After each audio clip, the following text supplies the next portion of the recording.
సామాన్య మానవుడి మట్టికి అలాగే ఉన్నారు.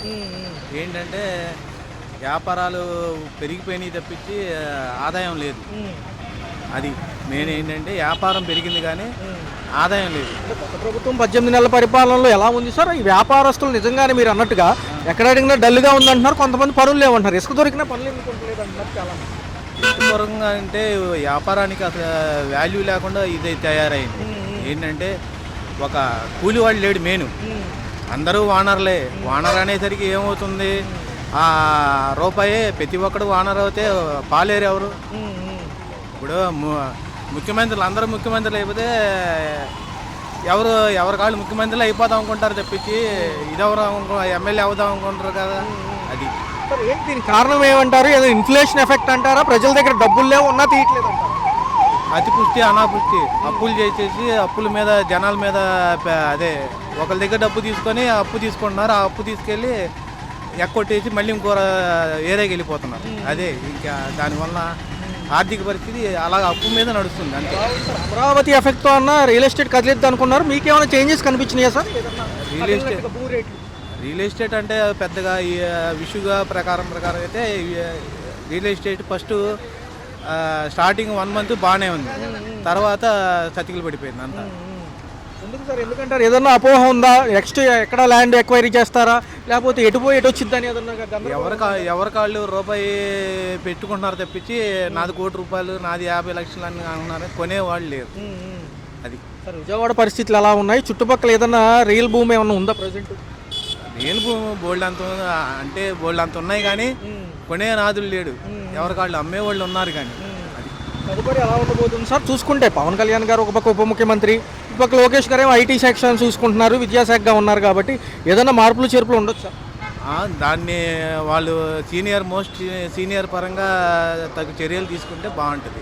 ఒక 10-15 సంవత్సరాలు ఇవ్వగలిగితేనే అమరావతి పూర్తవుద్ది అంటున్నారు. ఆల్రెడీ రైతులతో ముఖాముఖి పెట్టారు. ఒక రైతు పాపం గుండెపోటుతో చనిపోయారు, మొన్న టీవీలో కూడా హడావుడైంది. ఎందుకంటారు?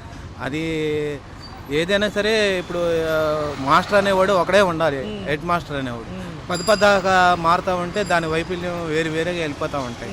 సార్ నిజంగా రాష్ట్ర ప్రజల్లో ఈ పాయింట్లో ఏదైనా గందరగోళం ఉందంటారా? అంటే ఇంకా ల్యాండ్ సరిపోదు అంటున్నారు, కాసేపు ఉన్న దాంట్లోనేమో ఈ కడతామంటున్నారు, నెక్స్ట్ కేంద్రం డబ్బులు హాఫే ఇస్తున్నాయి అంటున్నారు, కొన్నిసార్లు ఏమో ఎంతవరకు ఇస్తామో అని చెప్పి వాళ్ళకి కన్ఫ్యూజన్ ఉంది. మరి మోడీ గారు నిబద్ధతగా ఉంటారా లాస్ట్ వరకు?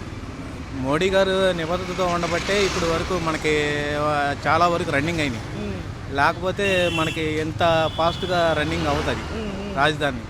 అది ఉప ముఖ్యమంత్రి గారు కూడా అంటున్నారు కదా, మాకు కొంచెం సమయం ఇవ్వండి, అన్నీ చేసుకొస్తాము, 15 ఏళ్ళు మేమే ఉంటాము, పాత ప్రభుత్వాలు ఇంకా తమే ప్రభుత్వంలో ఉన్నట్టు మాట్లాడుతున్నాయి అంటున్నారు. ఆ మాట వాస్తవమే. ఎందుకంటే ముఖ్యమంత్రి గారు ఏంటంటే ఆయన కొత్త అయినా సరే దాన్ని ఎట్లాగైనా దాన్ని గట్టిగా పునాది వేయాలి అనే లెక్కలో ఉన్నారండి. సార్ ఏమంటారు సార్? ఆరోగ్యశ్రీ బదులుగా ఆరోగ్య బీమా పథకం ఏప్రిల్ 1 అంటున్నారు.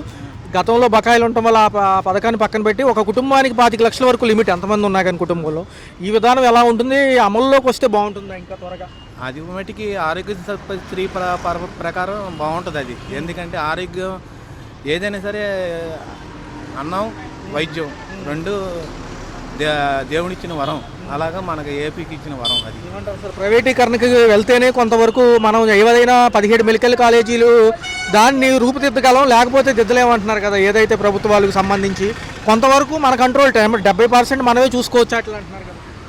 మెడికల్ పరంగా అంటే ఏ విధంగా సరే ప్రైవేట్ పరంగా చేస్తే ఏమవుతుందంటే భయం అనేది పోతుంది. ఎవరు ఇష్టం వాళ్ళు దొంగ దోపిడీ లాగా అయిపోతుంది. నేను పావాలంటే ఆయన రూపాయి అంటాడు ప్రైవేట్ పరం అంటే ఆయన మెయింటెనెన్స్, ఆయన పాస్ట్ మెయింటెనెన్స్ కింద స్థాయి వాళ్ళు నలిగిపోతారు. ఒక మాటలో చెప్పాలంటే ఎలా ఉంటుంది సార్? ఆవకాయ అమరావతి అని రేపు 8, 9, 10వ తారీఖులో ప్రోగ్రామ్స్ ఉన్నాయి. మన న్యూ ఇయర్ అనంతరం కూడా పండగ దగ్గరలో. ఏమంటారు? ఒక పక్క 8-10 కోట్లు అంటున్నారు, ఖజానా ఖాళీ అవుతుంది. ఒక పక్క వీటికి అంత ఇంపార్టెన్స్ ఇవ్వచ్చు అంటారా ఇలాంటి ఎంటర్టైన్మెంట్? అదే అదేం లేదు, మన ఖజానా ఖాళీ అవ్వడం అంటూ మనం ఏంటంటే అనకూడదు, కానీ వరల్డ్ మొత్తం మీద మనమే ట్యాక్స్లు కానీ ఏదైనా కానీ పన్ను వసూలు చేయడంలో కూడా మనమే నెంబర్ 1. సార్ ఫైనల్గా ఒక మాటలో స్థానిక సంస్థల ఎన్నికలు జనవరి అనంతరం అంటున్నారు. మరి ఎలా ఉండబోతుంది? మున్సిపాలిటీలతో పాటు గ్రామ పంచాయతీ ఎన్నికలు కాబట్టి ఎలా ఉంటుంది? ఈ నేటివిటీగా యాస్టీస్గా ఇదే ఉంటుందంటారు, ఏదైనా మార్పులు ఉండదు? జనాల మెంపు ద్వారా ఇది అవుతుంది.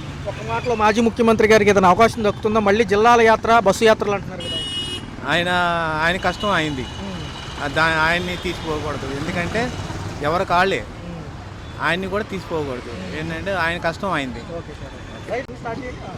జగన్ రెడ్డి ఉంటాడు 100 రూపాయలే పెట్టాడు. నేను తగ్గించేస్తాను గిగ్గించేస్తాను మా నా అచ్చెన్నాయుడు గారు 60 రూపాయలు అన్నాడు. మరి ఆ 100 కదా 99 రూపాయలు ఇద్దారు. రూపాయలు ఇవ్వాలా?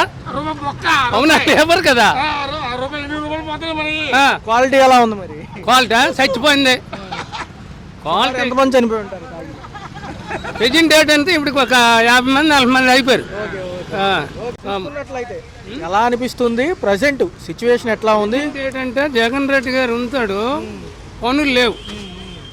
చంద్రబాబు నాయుడు గారు వస్తాడు, రోడ్లు ఇల్లులు అన్నీ అవుతున్నాయి. ప్రెజెంట్ ఏంటంటే పవన్ కళ్యాణ్ బట్టి అన్నీ చంద్రబాబు నాయుడు ఇప్పుడు అంత ఏర్పాటు. రాజధాని అమరావతికి ఇంకోసారి భూమి కావాలంటున్నారు. అక్కడ రైతు కూడా ఏదో సభలో మాట్లాడుతూ కుప్పకూలిపోయారు. మొన్న హార్ట్ అటాక్తో చనిపోయారు. వాళ్ళకి ఇల్లు సరైన ప్రదేశంలో ఇమ్మంటున్నారు. ఏదో కాలువలో చెరువులు పుడిచిన చోట ఇవ్వద్దంటారు. ఏమంటారు? ఇప్పుడు బుడబొక్కలు అంతరం ఉన్నారు సార్, మొత్తం ముంచేసి ఎవరికి ఇల్లు లేదు, తిండి లేదు, తెప్పలా లేదు. ఏమిటంటే జగన్ రెడ్డి కూడా కొంత ఉపకారం చేశాడు, తప్పెట్లేదు. కానీ చంద్రబాబు నాయుడు అంటారు మాలాంటి వాళ్ళ పనులు అవుతాయి అంతే. పథకాలు ఏమైనా వస్తున్నాయా సార్ ఇంట్లో? ఏదన్నా ఫస్ట్ పెన్షను, తర్వాత రేషను, తర్వాత చూసుకుంటే అయితే 3 గ్యాస్ సిలిండర్ డబ్బులు అవి ఒక గ్యాస్ పోయి ఇచ్చారు సార్ చంద్రబాబు నాయుడు, ఫ్రీ అన్నారు. ఫ్రీ అనేసి ఒక దీనికి డబ్బులు పడ్డాయి. మనం డబ్బులు ఇస్తే డబ్బులు పడ్డాయి. నెక్స్ట్ మరి లేవు ఇప్పుడు. అవి ఏటి ఒక బియ్యం కూడాను లేదు. జగన్ రెడ్డి ఉంటే ఇచ్చాడు తప్పమాట. ఎవరిమైనా మనం చెప్పుకుందే అది. అప్పట్లో డోర్ డెలివరీలు ఇచ్చేవాళ్ళు, బళ్ళు వచ్చాయి. ఇప్పుడు డోర్ డెలివరీ ఇంటింటి తెచ్చి ఇచ్చేవాళ్ళు. ఇప్పుడు కోటాకి వెళ్ళాలి. కోటాకి వెళ్ళిన తర్వాత ఏడు చేస్తాను డీలర్లు, అమ్మా మరి గంట పోరా, మరి 2 గంటలు పోరా, ఎందుకని తిరుగుతామండి ఈ బియ్యం గంటలకి. ఇది అది తప్పేటంటే మన నాయకులదే తప్పు, కానీ చంద్రబాబు నాయుడు తప్పేటి కాదు. అంటే మాజీ ముఖ్యమంత్రి గారు నేను పుంజుకుంటాను, గతంలో నేను చేసిన పథకాలకే పేర్లు మార్చిపెట్టారు, సో నేనే మళ్ళీ 2029లో రావడానికి అవకాశం ఉంది, నేను ప్రజల్లో మమేకమై బస్సు యాత్రలు పాదయాత్రలు చేస్తానంటున్నారు కదా. మళ్ళీ ఇప్పుడు మీరు అడుగుతున్నారు, నేను చెప్తాను.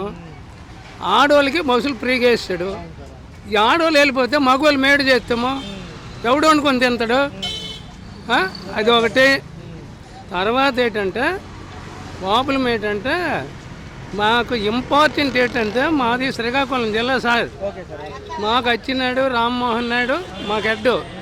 ఏ నిమిషం కన్నా ఏ కష్టమైనా వస్తారు, వాళ్ళకే గౌరవిస్తాం. నీదో మనసు ఉంటుంది, నాదో మనసు ఉంటుంది, ఎవరి మనసు వాళ్ళదే. వీడి పొద్దుల్లా అమ్మ అమ్ముకోమని పని ఎటు వచ్చింది, పడుపు జరకే కదా. అప్పట్లో వాలంటీర్లు ఉండేవాళ్ళు, ఏదైనా కావాలన్నా కాగితం కావాలన్నా సచివాలయంలో మనం అడిగేవాళ్ళం. వాలంటీర్లా అప్పుడు 25 మంది వాలంటీర్లు ఉండేవాళ్ళండి. ఉండి పింఛనే తెచ్చి ఇచ్చేవాళ్ళు తెల్లారి 5 గంటలకే. జగన్ రెడ్డి గారు ఉంటాడు. ఇప్పుడు మామూలుగా పంచదాప్స్కి వెళ్ళడమే, చంద్రబాబు నాయుడు గారు వస్తారు. ఇలాగేది అయిపోయి ఏదో ఏ ఎండక గుడి వదులుకోవడమే. పేదలు ఏడు చేస్తాం మనము. అది అయితే ప్రెజెంట్ సామాన్యుడికి ఉపయోగపడే పనులు చేస్తే బాగుంటుంది. ప్రెజెంట్ డేట్ అంతా చంద్రబాబు నాయుడు వస్తాడు, రోడ్ల పనులు ఇల్లు పనులు అన్నీ అవుతానండి. జగన్ రెడ్డి ఉంటాడు, ఏ పనులు లేవు. నేను తాపం వేస్తున్నాయి, ఈవేళ మూటలు మోసుకుంటాను. ఇసుక దొరుకుతుంది. ఇసుక అప్పుడు ఆన్లైన్ అండి. ఇప్పుడు డైరెక్ట్ 1200 లోడ్ అండి. మరి ఎవరికి మెచ్చుకుంటారు జనాలు? ఇప్పుడు 1200 టాటర్ అండి. అప్పుడు 25,000 అంతే. ఎక్కడ నాలాటోళ్ళు ఆళ్ళట్లు పట్టుకోగలరా? పర్లేదా పనులు మరి ఇప్పుడు దొరుకుతున్నాయో వాళ్ళకి, తాపి వాళ్ళకి? లేవు సార్, పనులు లేక మూటలు మోసుకోండి మొత్తం. 1000 రూపాయలు కూలి. సో ఒక మాటలో తర్వాత వచ్చే ప్రభుత్వం ఎలా ఉంటే బాగుంటుంది? ఇదే ప్రభుత్వం పైన బీజేపీతో కలిసి ఉంటేనా, లేకపోతే మాజీ ప్రభుత్వం చూశారు కాబట్టి అది కావాలంటారు? అది బీజేపీ అంటే అది మనకు సంబంధించింది కాదు. అంటే పార్టీ మంచిదే, కానీ ఏంటంటే ప్రభుత్వం ఏంటంటే తెలుగుదేశంలో ఎర్రనాయుడు అచ్చినాడు హై లెవెల్ అని నేను చెప్పుకుంటానండి. అండి ఎలా ఉంది ప్రభుత్వ పనితీరులు? నిజంగా మాజీ ముఖ్యమంత్రి గారు ఒక పక్క సంక్షేమాలు చేస్తున్నారు, ఇప్పుడు ప్రజెంట్ ముఖ్యమంత్రి గారు కూడా 6 పథకాలు తీసుకొచ్చారు. రియాలిటీ ఎవరిది బాగుందంటారు మీ అభిప్రాయం? నేను 1983 ₹2 సభ్యత్వం తీసుకున్నానండి. 85లో తీసుకున్నా ఓకే టీడీపీ సభ్యత్వం ఎన్టీఆర్ రామారావు గారి దగ్గర. అండి పార్టీ పుట్టినప్పటి నుంచి మొన్న ఎలక్షన్ కాడ దగ్గర దగ్గర ₹1 కోటి ఖర్చు పెట్టి ₹1 కోటి. మొన్న వరదలు వచ్చినాయి చూడండి, అవును సార్ రేపు వరదలు వస్తున్నాయి, ఈ రైట్ కట్ట తెగిద్ది, బుడవేరు కట్ట ఈ నైట్ తెగుతుంది అని నేను ఇంటిచ్చి భోజనాల ఏర్పాట్లు 64వ డివిజన్లో భోజనాలు ఏర్పాట్లు చేసి ఎమ్మెల్యే గారిని పిలిచి 3000 మందికి మీరు రండి అని. ఆ లోపలనే వచ్చింది బిల్డింగ్లు సగానికి వెళ్ళిపోయింది.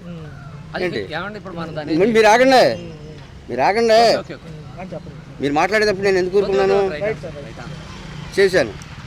ఇదిగో ఈ పాయకపురం పశువులు గేదెలు మేతలేక అల్లాడిపోతుంటే ఇంటింటికి వరిగడ్డి కట్ట బాగు చేసుకొచ్చి ఇచ్చా. వృద్ధాశ్రమాలకు నీళ్లు, రాధానగర్లో నీళ్ళకి అల్లాడుతుంటే వాటర్ ట్యాంకులు పెట్టా. ఎమ్మెల్యే గారి పర్యవేక్షణకి 17, 29 ట్రాక్టర్ నెంబరు వారం రోజులు ఇక్కడే తిరిగింది. 3 ట్రాక్టర్ల నీళ్ళలో తిరిగి ప్రజల్ని అటు ఇటు జాగ్రత్తానికి సీజ్ అయిపోయినాయి. ఏంటి ఇంత ఖర్చు పెట్టా, చీరలు పెట్టా. ఎన్టీఆర్ వర్ధంతికి ఏంటి ప్రపంచ చరిత్రలో ఎవడో చేయని టైపులో 64వ డివిజన్ కొందావరి కంటక నా పేరు సుజుకి శ్రీనివాసరావు. ఏంటి అరిసెల పంచిన నా కొడుకుని నేనే అరిసెల పంచా.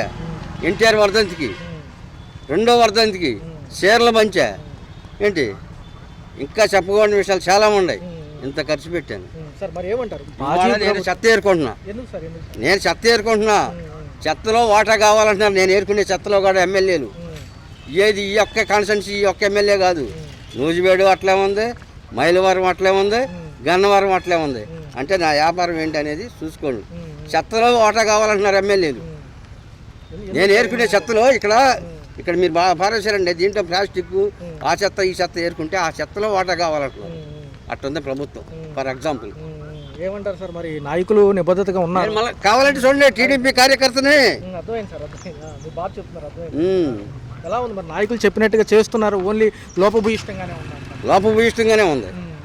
అది సీఎం గారు తెలీదా? కంపెనీలు తీసుకొస్తే సరిపోయిందా? కంపెనీలు తీసుకొచ్చి ఎవరి ఓటాల కోసం కంపెనీలు తీసుకొస్తున్నారు? ఓటాల కోసం కాకుండా ఏ ఎమ్మెల్యేకి ఓటాకి ఇవ్వాలి? నేను ఇక్కడ కష్టపడ్డా.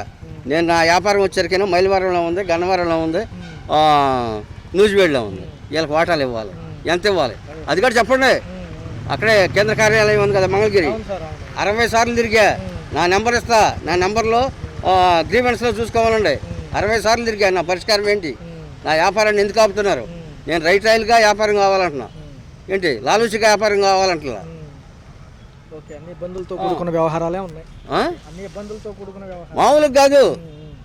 ఎమ్మెల్యేలను ఎందుకు కట్టడి చేయలేకపోతున్నాడు సీఎం? ఏంటి పవన్ కళ్యాణ్ గారు వచ్చారు, నారాయణ మనోహర్ ఏంటి మళ్ళీ ఇది ఒక విజిటింగ్ కార్డు టైప్లో ఒక రేషన్ కార్డు తీసుకొచ్చాడు. దానివల్ల రేషన్ బియ్యం కట్టడం ఆగిందా? ఎక్కడ పోట్లా? రండి, ప్రతి డిపోకి రండి, నేను చూపిస్తా. ఏ ఎమ్మెల్యే అవినీతి లేదో నేను చూపిస్తా. రండి, ప్రతి MLA actually CM Chandrababu, Lokesh, Pawan Kalyan ప్రతి ఒక్కళ్ళు అవినీతిలో ఉన్నారు. ఎందుకంటే మేము కార్యకర్తను కష్టపడింది. కార్యకర్త గుర్తింపు లేనప్పుడు ఎందుకు ఈ పార్టీ ఉంటే పోతే? ప్రతి ఎలక్షన్కి ముందు కార్యకర్త తర్వాత నేను, కార్యకర్త తర్వాత నేను. ఎందుకు ఉపయోగం ఏమైనా ఉందా? ఏ కార్యకర్త శుభ్రంగా ఉన్నాడు? ఏ ఎమ్మెల్యే నాశనమైన ఎమ్మెల్యే ఉండడా? కార్యకర్త నాశనం అయింది. పెట్టండి లైవ్. మీకు ఆ దమ్ముందా? మీకు ఆ దమ్ముందా? లైవ్ ఇచ్చే దమ్ము మీకు ఉందా? రండి ఏ ఛానల్లో. ఏంటి చంద్రబాబు భజన, ప్రభుత్వం ఏదుంటే ఆ భజన చేసే మీడియా నాకు వద్దు. ఏదైనా డైరెక్ట్గా మాట్లాడగలిగే మీడియా ఉంటే రండి. ఎనీ టైం 24/7 నేను లైన్లో ఉంటాను. నేను నెంబర్తో సహా ఇస్తా, రమ్మనండి. చూస్తే 18 నెలలు కొత్తపల్లి పరిపాలన. గతంలో జగన్ గారు 9 పథకాలు అయితే ఇప్పుడు 6 పథకాలు. ఈ సూపర్ 6 అని పేరు పెట్టారు, ఎలా అనిపిస్తుంది? గ్యాస్ పండుగ అని చెప్పారు కానీ అది రావట్లేదండి. ఆయన అడిగితేమో ఆ రెస్పాన్స్ సరిగ్గా ఉండట్లేదు.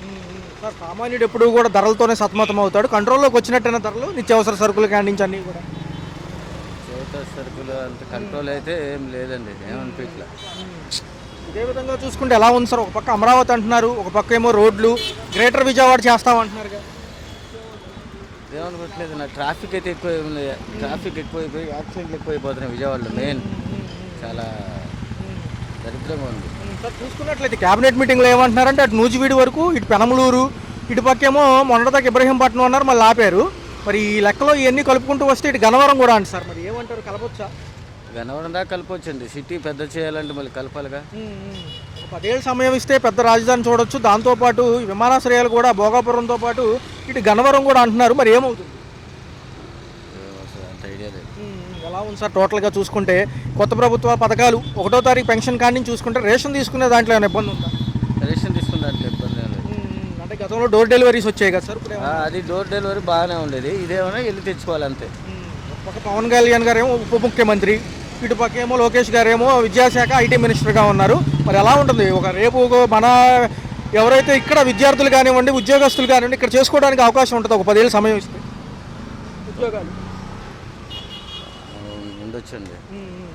అవుతుంటారు సార్, డెవలప్మెంట్ అవుతుంది. ఇప్పుడు అంతా జగనే అంటున్నారు మళ్ళీ. ఆయన కూడా ఏమంటున్నారంటే బస్సు యాత్రగా జనవరి అనంతరం వస్తానంటున్నారు, పాదయాత్రలు చేస్తానంటున్నారు. తెలిస్తే పాదయాత్ర తెలిస్తే జనాలు ఇంకా అప్పుడు ఆయన్నే అడగాలి. సార్ గత ప్రభుత్వంలో 9 పథకాలు వాలంటీర్స్ ఉండేవాళ్ళు కాబట్టి దాన్ని అడగడానికి ఉండేది. ఇప్పుడు ఎలా ఉంది? కాకపోతే డైరెక్ట్గా మనం వెళ్ళాలి, వెళ్ళి అడగాలి. అక్కడ రెస్పాన్స్ సరిగ్గా ఉండట్లా. వాళ్ళేమో రాలేదమ్మా అంటున్నారు. ఇప్పుడు షాదీ నికా షాదీ అదేదే ఏమంటారు, షాదీకి తోఫా, అదైతే మన ప్రభుత్వంలో లేనే లేదు. పెళ్లి చేసుకొని పేద పిల్లలకి పాపం ఇబ్బంది పడుతున్నారు. వాళ్ళకి ఏమైనా డబ్బుల సహాయం అనేది జగన్ ప్రభుత్వంలో ఉంది, ఇందులో లేదు. ఉన్న ఇప్పుడు ఆడపిల్లలు పెళ్లి చేయాలి, ఎంతో కొంత సహాయం వచ్చేది జగన్ ఉన్నప్పుడు. ఇప్పుడు ఈయన ప్రభుత్వంలో అసలు దాని గురించే లేనే లేదు. గతంలో చూసుకుంటే సార్ ఈ ఆరోగ్యశ్రీ కూడా ప్రైవేట్ హాస్పిటల్ ఇప్పుడు లేదు, మళ్ళీ పెడతామంటున్నారు కానీ నమ్మకం లేదు చాలా మంది. నిజమేనండి. ఆయన ప్రభుత్వంలో బాగానే ఉండేది. డాక్టర్ ఇదిగా మా అమ్మాయికి కూడా చేయించాను నేను, కంటి ఆసుపత్రి బాగానే ఉంది. ఇప్పుడు అసలు లేదు. సంక్షేమ పథకాలు బాగా అమలు చేసిన నాయకుడు ఒక మాటలో చెప్పాలంటే జగనే, చంద్రబాబు జగనే. చూస్తే ఒక పక్క క్యాబినెట్ మీటింగ్లో కూడా జిల్లాల మార్పుతో పాటు గ్రేటర్ విజయవాడ చేద్దాం అనుకుంటున్నారు సార్. గన్నవరం కానివ్వండి, ఇటు పెనుమలూరు కానివ్వండి, ఇటు పక్క నూజివీడు కూడా అంటున్నారు. మరి ఎలా ఉంటుంది కలిపితే? ఎలా ఉంటుంది? బాగానే ఉంటుంది కలిపితే. అభివృద్ధి జరుగుతుంది కానీ కొన్ని చోట్ల అభివృద్ధి కార్యక్రమాలు కొన్ని జరగట్లేదు. రోడ్స్ కొన్ని బాగున్నాయి, కొన్ని బాగోట్లేదు. కొన్ని చోట్ల గోతులు పుడుస్తున్నారు కానీ రోడ్స్ మాత్రం వేయట్లేదు. అంతవరకు జరుగుతుంది. రాష్ట్రం ఖజానా బడ్జెట్ వాళ్ళు చాలా ప్రాబ్లం ఉన్నారు. మిడిల్ క్లాస్ వాళ్ళు చాలా సఫర్ అవుతున్నారు. లోయర్ వాళ్ళు బాగున్నారు, హైయర్ వాళ్ళు బాగున్నారు. మిడిల్ క్లాస్ వాళ్ళు చాలా సఫర్ అవుతున్నారు ఈ రోజుల్లో.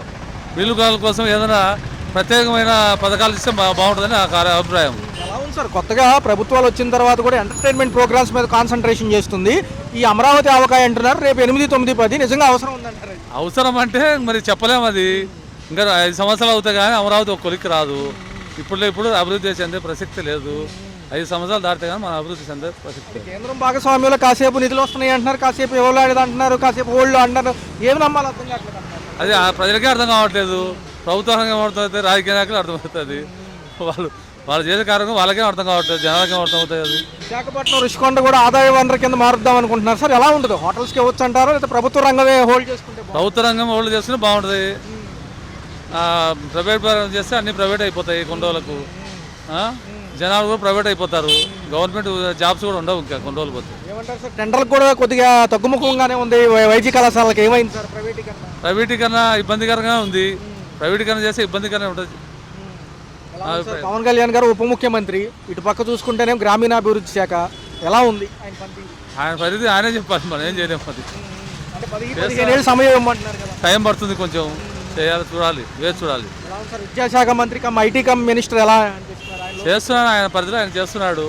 అది ఎంత మటుకు వస్తే మనకు తెలియదు. మనకి మాజీ ముఖ్యమంత్రి గారికి కూడా ఏమైనా అవకాశం ఉంటుందా? నెక్స్ట్ బస్సు యాత్ర అంటున్నారు కదా. బస్సు యాత్ర మరి వెయిట్ అండ్ సీ. ఎందుకంటే జన సంద్రోహంగా ఎక్కడికి వెళ్ళినా వాళ్ళు వస్తున్నారు కదా. జనాల్లో వెళ్ళాలి, జనాల్లో ఇంకా పథకాలు పెట్టాలి, ఇంకా అభివృద్ధి కార్యక్రమాలు చేయాలి.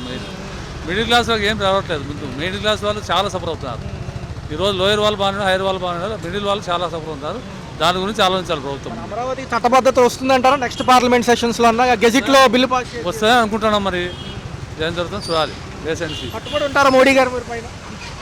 నెక్స్ట్ మోడీ గారు ఉంటారో మరి మోడీ గారు వెళ్ళిపోతారో తెలియదు. పరిస్థితి ఎలా ఉంటుంది? ఎలా ఉంటుంది సార్? స్థానిక సంస్థల ఎన్నికలు ఏమైనా ప్రభావం ఉంటుందా? మున్సిపాలిటీలతో పాటు పంచాయతీ ఏ గవర్నమెంట్ ఉంటే ఆ గవర్నమెంట్కే ఫార్మర్ ఉంటుంది. ప్రతిపక్షానికి ఏముండదు. 2029 ఏమైనా ఊహించవచ్చా అటా ఇటా? చెప్పలేము అప్పటికి. అప్పుడు ఎవరు ఉంటారో ఎవరు తెలియదు. ఓకే. హలో, తెలుగు రాజ్యం ఛానల్ చూస్తున్నారా? సామాజిక రాజకీయ జీవన చిత్రణే తెలుగు రాజ్యం. అతిశయోక్తులు అసత్యాలు ఉండవు. రాజకీయ కోణం కాదు, ప్రజా కోణమే కొలబద్ద.